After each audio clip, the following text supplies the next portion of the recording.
ভাত খাওয়া উঠে যাচ্ছে। জোর 5 দিন খাবে বলে বাবা ওই 15 দিন। সব সময় রঘুনাথের মনে শুধু একটাই ভাবনা, অন্য কোনো ভাবনা নয়, আমি কি তারে পাবো না। পড়াশোনা শেষ হলো, রঘুনাথ বাড়ি চলে গেল। কিন্তু বাড়িতে গেলে কি হবে, বড় লোকের ছেলে যেখানে সাধুগুরু বৈষ্ণব আসে সেখানে ছুটে ছুটে চলে যায়, যেখানে ভাগবত হয় রঘুনাথ চলে যায়, যেখানে হরিনাম হয় রঘুনাথ চলে যায়। আবার বড় লোকের ছেলে তো আবার প্রজারা ছুটে গিয়ে রঘুনাথকে ধরে নিয়ে আসে। শেষে বাবা জ্যাঠা বিরক্ত হয়ে গেল, বিরক্ত হয়ে গিয়ে রঘুনাথকে ঘরে বন্দি করে রাখলো, শিকল দিয়ে বেঁধে রাখলো। কি গো মাইরা, ভোলানো যায়?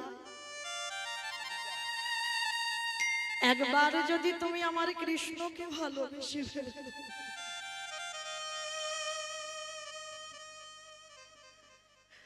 হাজার চেষ্টা করলেও বাবা তুমি আর তাকে ভুলতে পারবে না।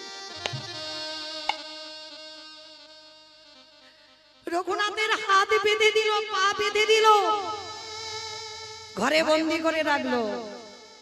রঘুনাথ হেসে বলে উঠলেন, ঠিক করেছো বাবা, ঠিক করেছো তুমি। নিরজন জায়গা না হলে কি কৃষ্ণ ভজন হয় গো?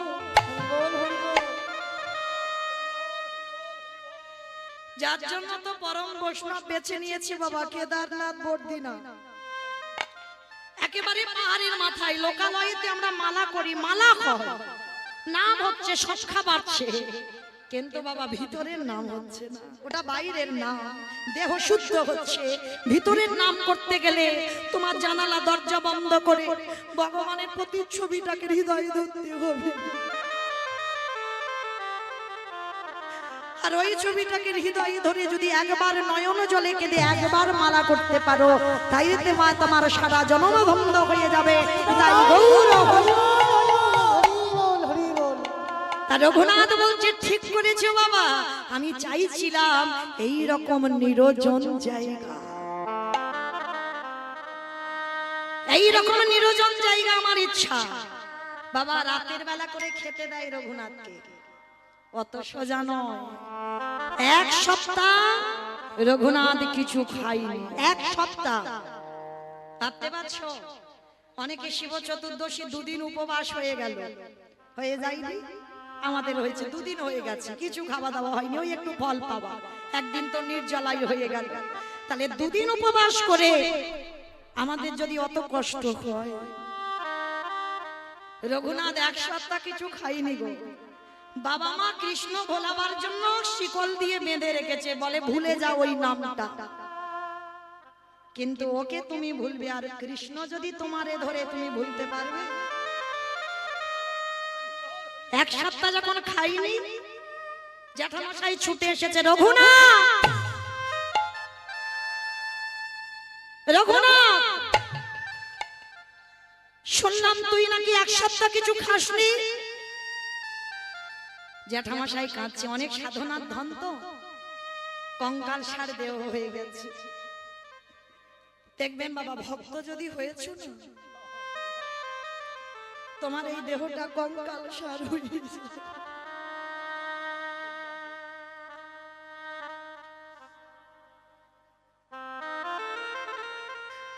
তাদের না থাকবে কোনো সাজগোজ,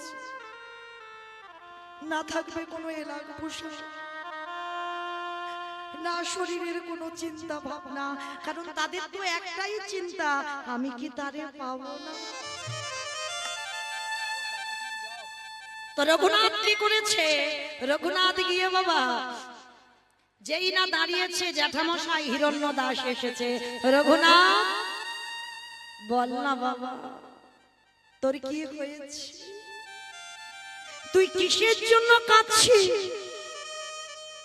1 সপ্তাহ নাকি তুই কিছু খাসনি। আচ্ছা ঠিক আছে, আমি কথা দিলাম বাবা, আর আমি তোকে বাধা দেব না, বল তুই আমার কাছে কি চাস? জ্যাঠামশাই আমি যা চাইবো তুমি আমায় দেবে। কেন দেব না বাবা, একবার তুই বল না বাবা কি চাস। না ওই রকম করি নয়, আগে ত্রিসত্য করো, তুমি আমি যা চাইবো তাই দেবে। ঠিক আছে বাবা, আমি ত্রিসত্য করলাম, তুই যা চাইবি আমি তোকে দেব, বল তুই কি চাস।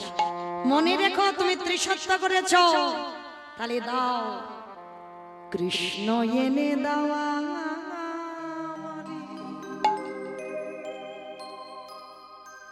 কৃষ্ণ এনে দাওয়া,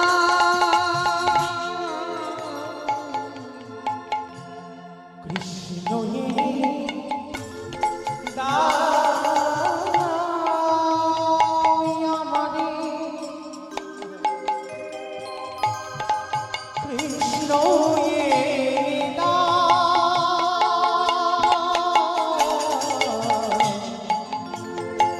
কৃষ্ণ এনে দাও আমারে, কৃষ্ণ এনে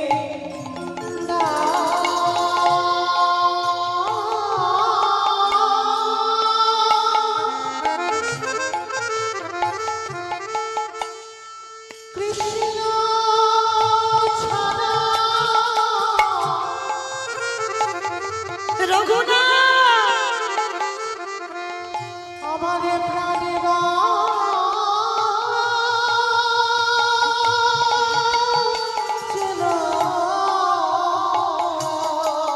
একবার আমার কৃষ্ণ এনে দাও, কৃষ্ণ এনে দাও,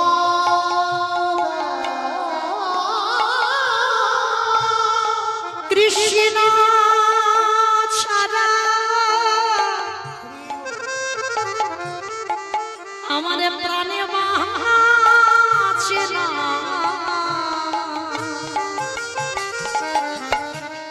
তুমি কৃষ্ণ এনে দাও,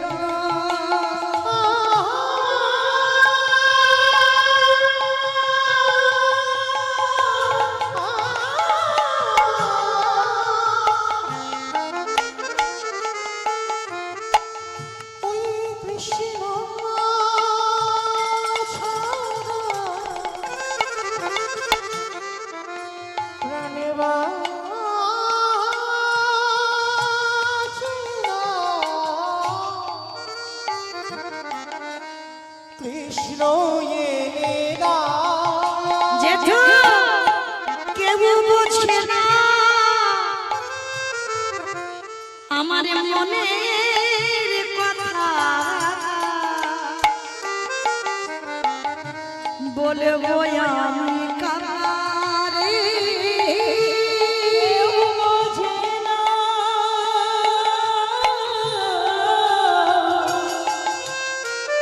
আমার মনে কথা, বলবো আমি কারে, কৃষ্ণ এনে দাও আমার, কৃষ্ণ এনে দাও, নিতাই গৌর প্রেমানন্দে হরি বল হরি বল হরি বল। কৃষ্ণ এনে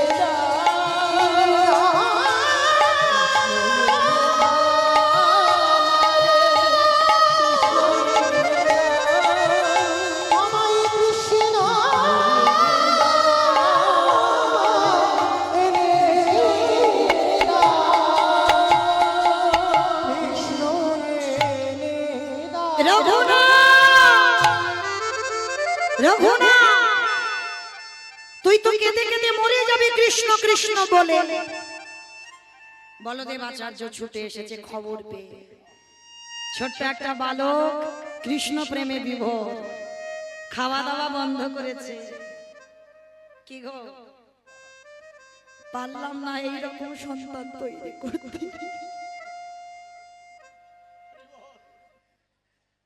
হলো না।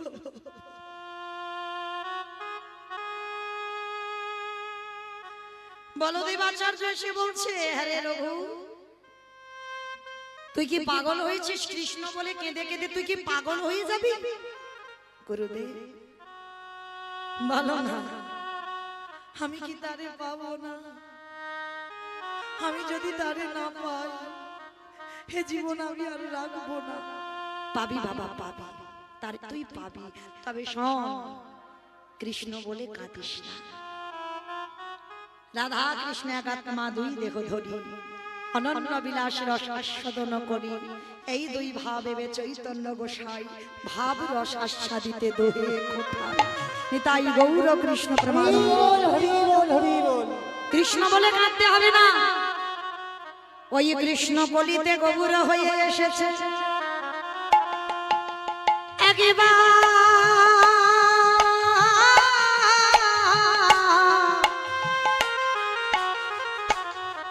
একেবারে কৃষ্ণ বলে না কেঁদে, একেবারে গৌরী বলে কেঁদে। গৌরী হে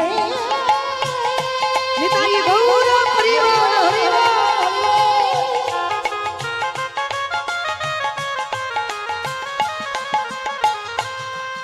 ও গো দয়াময়,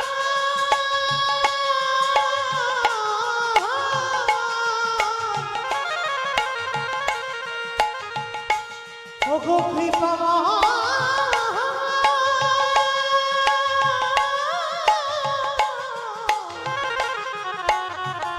একেবারে করুণা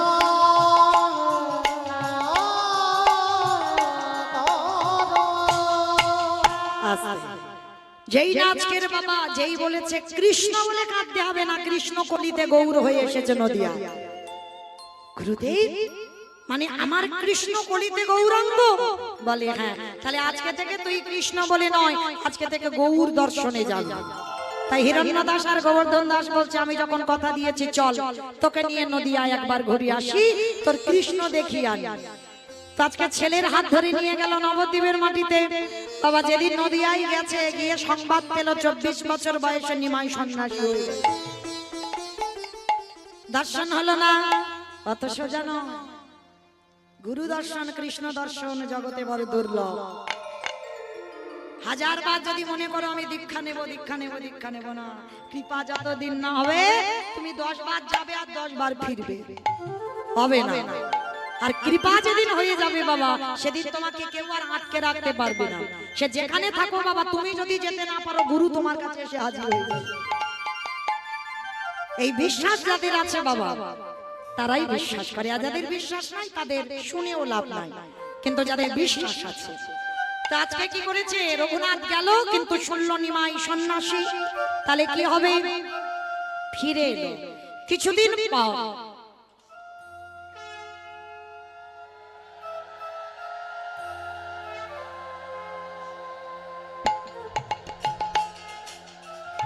তাই গৌর ব্রহ্মানন্দে হরি বল হরি বল। তা ফিরে এসেছে বাবা কিছুদিন পরে। আমার মহাপ্রভু এসেছিল অদ্বৈত আচার্যের ঘরে, এটা আপনারা জানেন নিমাই সন্ন্যাসের পর।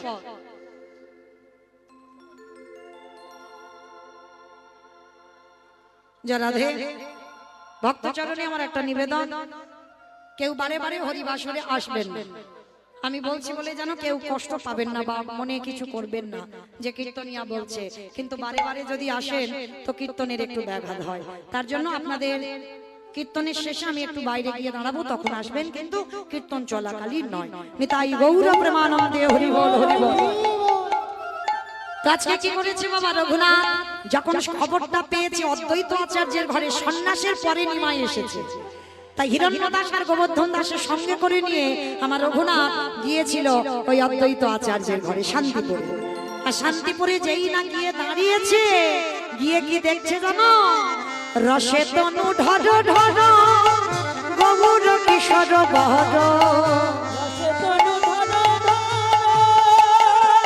আস্তে আমাইরা সন্ধ্যেবেলায় আমাদের ভজনটাও হয়ে যাবে আর কীর্তন শোনাটাও হয়ে যাবে, মানে আমাদের ভজনও হবে আর শ্রবণও হবে আর কীর্তন গাওয়াও হবে। একটু উলুধ্বনি দাও দেখি। রসে তনু ঢর ঢর গৌর কিশোর বহর। আরে রসে তনু ঢর ঢর গৌর কিশোর বহর। রসে তনু ঢর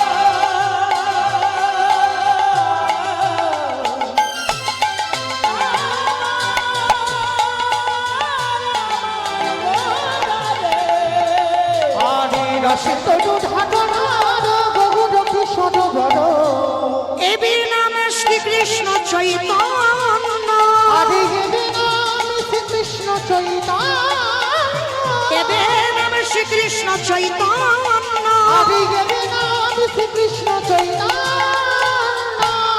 এ শ্রবণে গুরু কথা কহিতে অন্তরে এই ব্যথা শ্রবণে গুঢ় কথা কহিতে অন্তরে ব্যথা এ শ্রবণে গুরু কথা কহিতে অন্তরে ব্যথা আর এই শ্রবণে গুঢ় কথা কহিতে অন্তরে ব্যথা ভক্ত বিনা নাহি জানে অন্য ভক্ত বিনা তাই গৌর হরিবর হরিবর ভক্ত বিনা নাহি জানি অন্য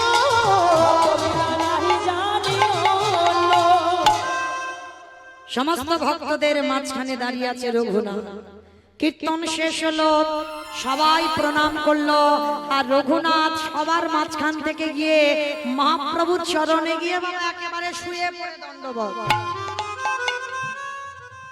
ওই যে বললাম ভক্ত ভক্তরেই চিনতে পারে যেই না রঘুনাথ দণ্ডবত সঙ্গে সঙ্গে হাতটা ধরে তুলেছে বাবা বাবা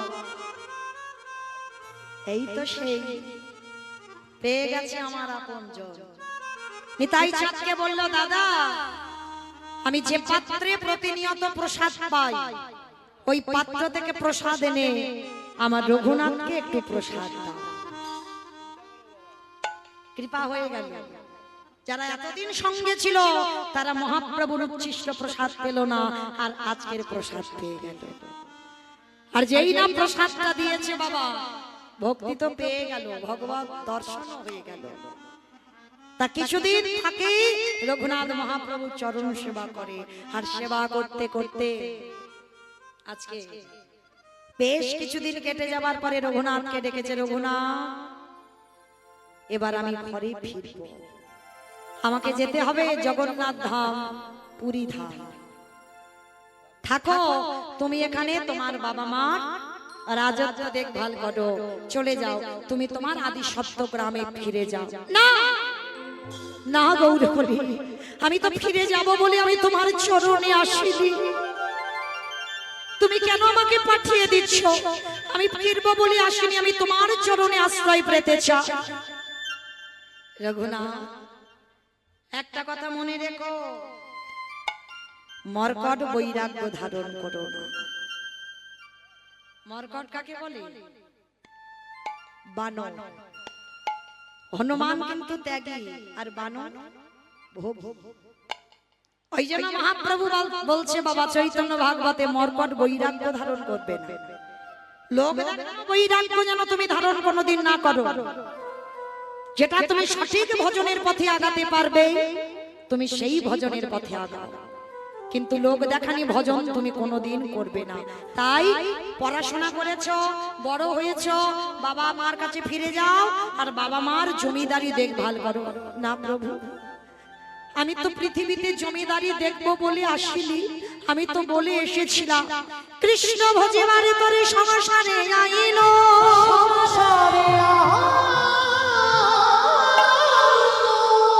মিছি মায়ায় বদ্ধ হয়ে বৃক্ষ সম হইল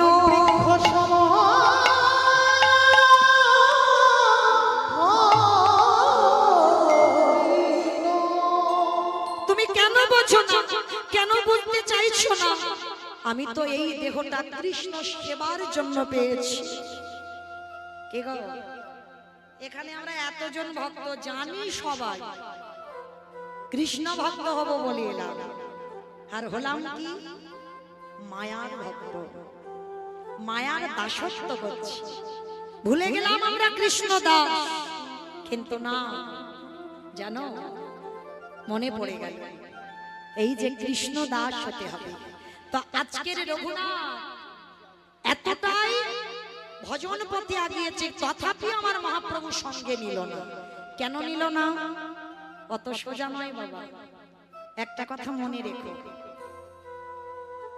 এই জগৎটা না বাবা অনেকের পিছনে লাগার ভক্ত অনেক আছে দেখবেন তুমি তোমার আচরণ করতে পারবে না, কিন্তু যারা আচরণ করছে বাবা তাদের পিছনে লাগতেই আছে, লাগতেই আছে। হ্যাঁ, কিন্তু তুমি বাবা এক মাস একটু নিরামিষ সেবা করে দেখো তো, প্রসাদ তো বাদ, এক মাস একটু নিরামিষ সেবা করে দেখো, পারবে না। এখন তো বাবা বাবা মা মরে গেলে সে মালসার ভাত খাওয়া উঠে যাচ্ছে। জোর 5 দিন খাবে, বলে বাবা ওই 15 দিন আমার দ্বারা হবে না, 5 দিন খাবে বা ওই যে 1 সপ্তাহ খাবে বা 3 দিন, সন্তান হয়েও পারছে না। কিন্তু বাবা মনে রেখো, এই যে সময়টা সব থেকে শুদ্ধ সময়, ব্রহ্মচর্য পালন করা হয়।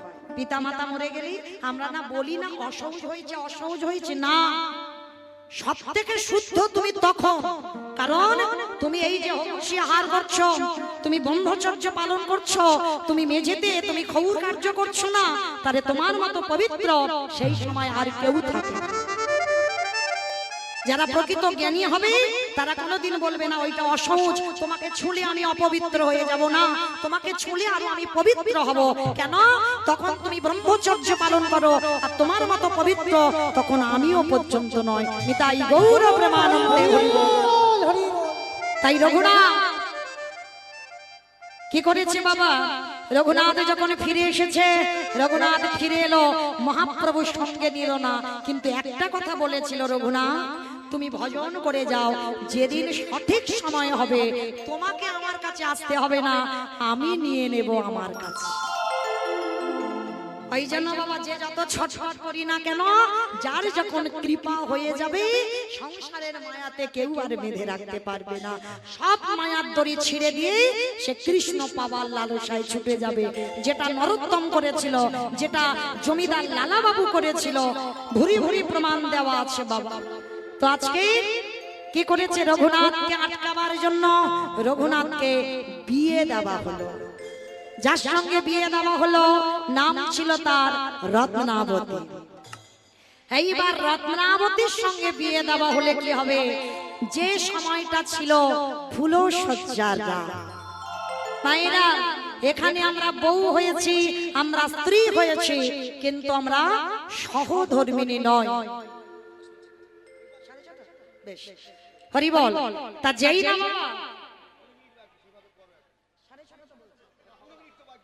ঠিক আছে, ঠিক আছে, ঠিক আছে,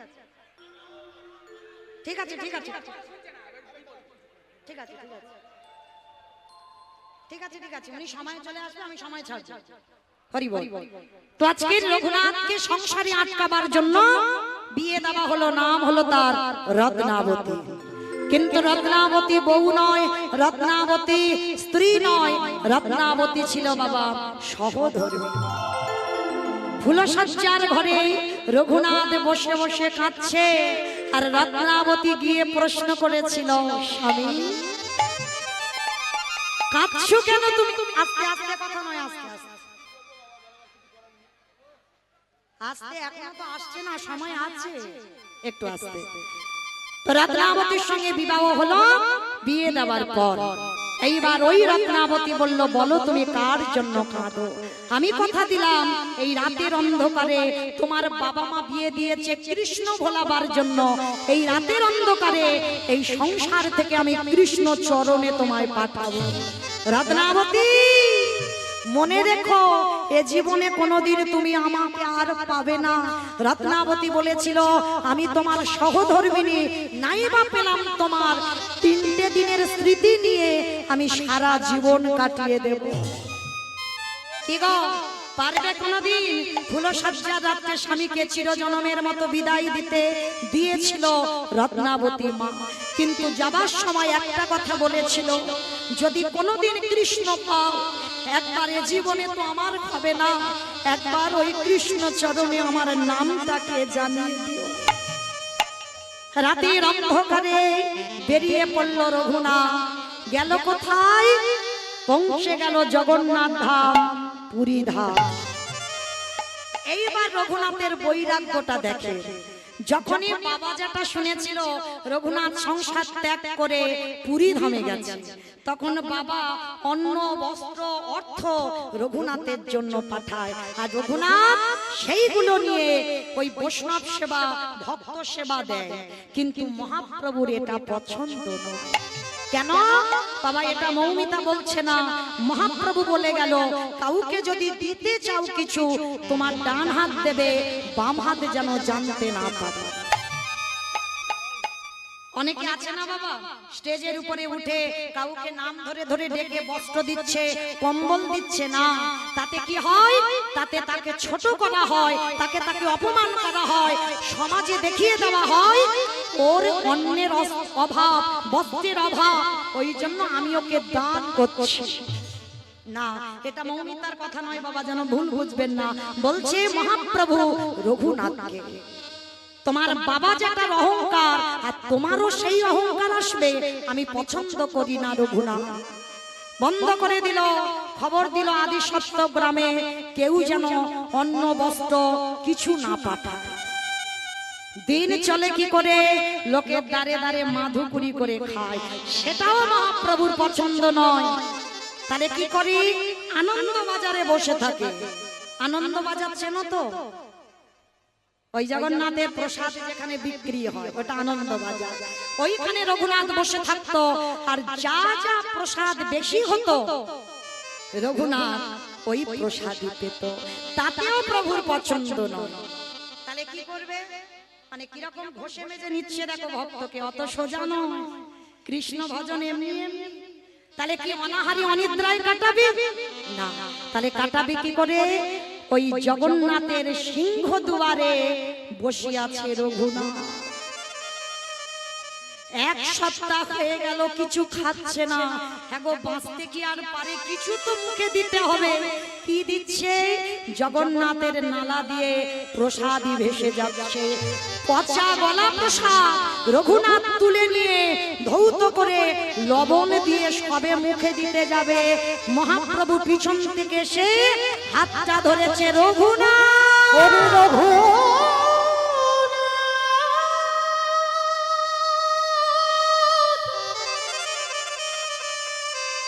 একেবারে চেয়ে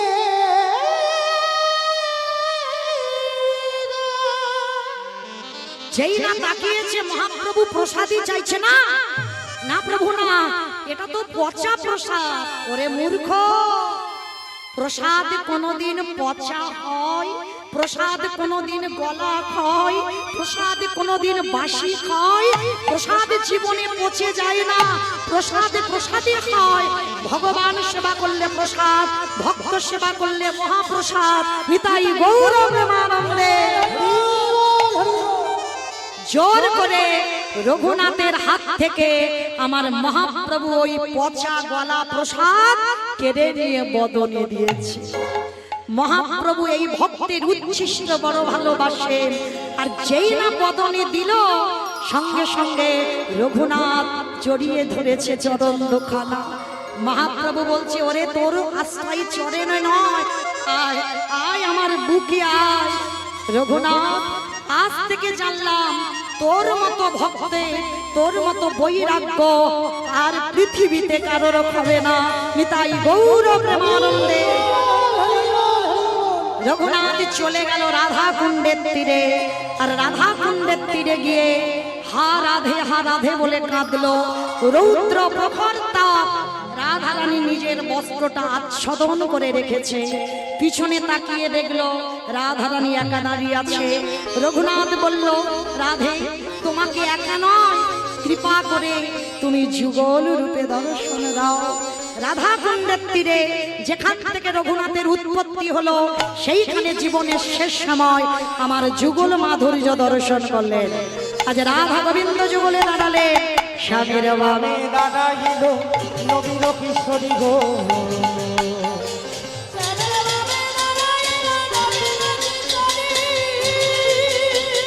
ললিতা বিশাখায়াদি